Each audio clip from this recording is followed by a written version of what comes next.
Hey guys, the next chapter in BFG is here. We're going to read that one, and hopefully, I think we're going to have time to get the whole BFG done before the school year is out. So, a trogglehumper for the flesh lump eater.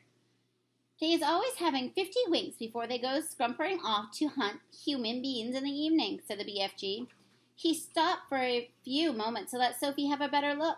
Giants is only sleeping every then and now, he says, not nearly as much as human beings.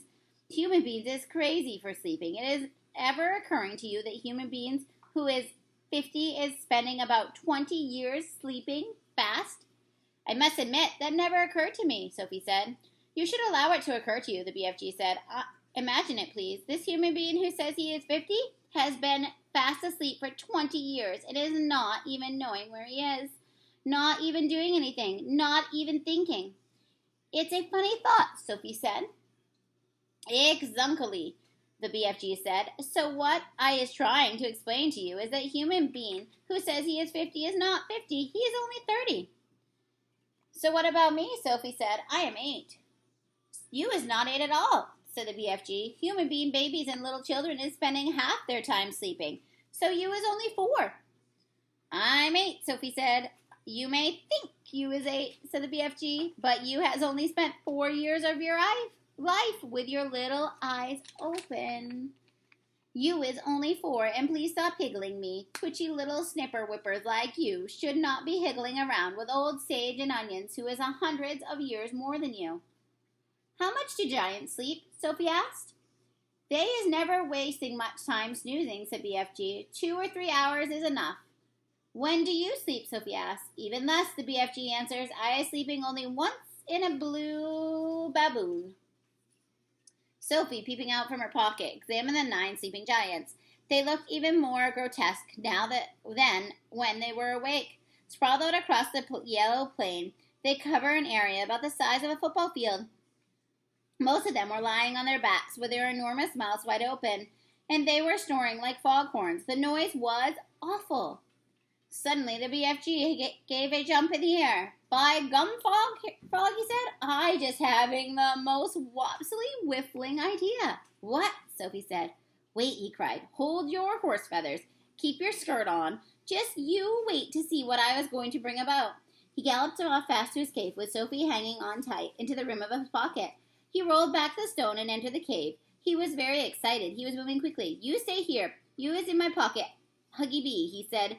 We is doing this lovely bit of buck wassailing both together, he said aside from the dream-catching net, but hung on to the suitcase. He ran across to the other side of the cave and grabbed the long trumpet thing, the one he had been carrying when Sophie had first seen him in the village.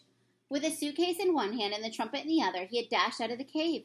What is he up to now? Sophie wondered. Keep your head up good, the GFG said. When you will get a fine winkle of what is going on. When the BFG came near the sleeping giants, he slowed his pace. He began moving softly. He crept on his toes towards the ugly brutes.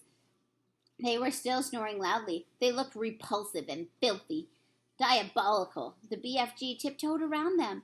He went past the gizzard gobbler and the blood blotter and the meat dripper and the child chewer. Then he stopped. He reached the flesh lump eater. He pointed at him, and he looked down at Sophie and gave her a big wink. He knelt down on the ground, and very quietly he opened the jar, and opened the suitcase, and took out of it the glass jar containing the terrible, nightmarish trogglehumper. At that point, Sophie guessed what was going to happen next. Ouch, she thought. This could be rather dangerous. She crouched lower in the pocket so that only the top of her head and her eyes were showing. She wanted to be ready to duck out of sight very fast should anything go wrong. They were about 10 feet away from the flesh lump eater's face. The snoring, snotting noise he was making was disgusting. Every now and again, a big bubble of spit formed between his 2 open lips, and then it would burst and splash and cover his face with saliva. Taking infinite care, the BFG unscrewed the top of the glass jar and tipped the squiggling, squirming, faintly scarlet trogglehumper into the wide end of the long trumpet. He put the other end of the trumpet on to his lips, and he aimed the instrument directly at Flesh Eater's face. Then he took a deep breath and puffed out his cheeks, and then, whew, he He blew. Sophie saw the flash of the pale red go darting towards the giant's face. For a split second it hovered above the face, then it was gone. It seemed to have been sucked up inside the giant's nose. But it all had happened so quickly Sophie couldn't be sure. "We had better be skidding away quick to where it is safe," the BFG whispered. He trotted off in about 100 yards, then he stopped. Then he crouched low to the earth. Now, he said, he was waiting for the gun and the flames to begin. They didn't have to wait long. The air was suddenly pierced by the most fearful roar Sophie had ever heard. She saw the flesh lump eater's body, all 54 feet of it, rise up off the ground and fall back again with a thump. Then it began to wiggle and twist and bounce about in the most violent fashion. It was quite frightening to watch. "Ah!" roared the flesh lump eater. "Ah! Oh!" "He's still asleep," the BFG whispered. "The terrible trog-humping nightmare is beginning to hit him." "Serves him right," Sophie said. She could feel no sympathy for this great brute who ate children as though they were sugar lumps. "Save us!" screamed the flesh lump eater, thrashing around madly. "He is after me! He is getting me!" And the thrashing of limbs and the waving of arms became, "Leave it, just leave it." More violent by the second. It was an awesome thing to watch, such a massive creature having such mighty convulsions. "It's Jack!" bellowed the flesh lump eater. "It's the ferocious Jack! Jack is after me! Jack is crackling me! Jack is spike sticking me!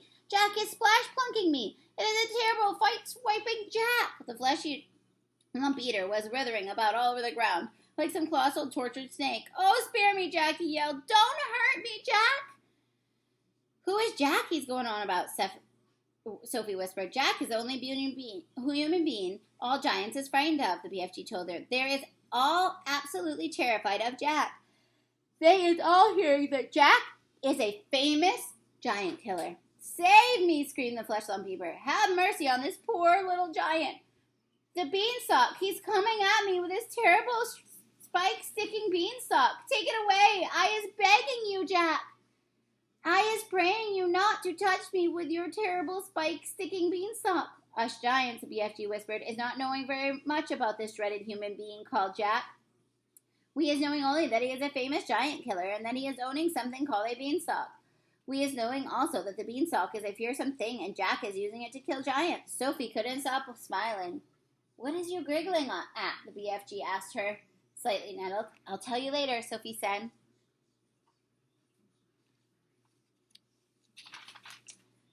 The awful nightmare had now gripped the great brute to such an extent that he was trying his whole body into knots. "Do not do it, Jack," he screeched. "I is not eating you, Jack. I is never eating human beings. I swear I has never gobbled a single human being in all my wholesome life." "Liar," said the BFG. Just then, one of the flesh lump eater's flailing fists caught the still fast asleep, meat-dripping giant smack in the mouth, and at the same time one of his furiously thrashing legs kicked the snoring gizzard gobbler giant right in the guts. Both of the injured giants woke up and leaped to their feet.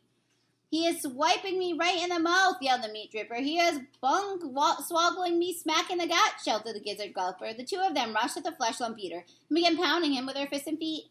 The rested flesh eater woke up with a bang. He awoke straight from the nightmare into another. He roared into battle in the bellow-thumping rough and tumble that followed. One sleeping giant after another either got stepped on or kicked. Soon all 9 of them were on their feet, having the most almighty free-for-all. They punched, and they kicked, and they scratched, and bit and butted each other as hard as they could. Blood flowed, noses went crunch, teeth fell out like hailstones, and the giants roared and screamed and cursed. And for many minutes the noise of the battle roared across the yellow plain. The BFG smiled a big wide smile of absolute pleasure. "I is loving it when they is all having a good and tough rumble," he said. "They'll kill each other," Sophie said. "Never," the BFG answered. "Those beasts is always bishing and walloping at one another. Soon it will be getting dusky, and they will be galloping off to fill their tummies." "They're coarse and foul and filthy," Sophie said. "I hate them." And the BFG headed back to the cave. He said quietly, "We certainly was putting that nightmare to good use, though, wasn't we?" "Excellent use," said Sophie. "Well done, you." That was a good way to get rid of that scary dream. Hope you enjoyed, guys. Bye.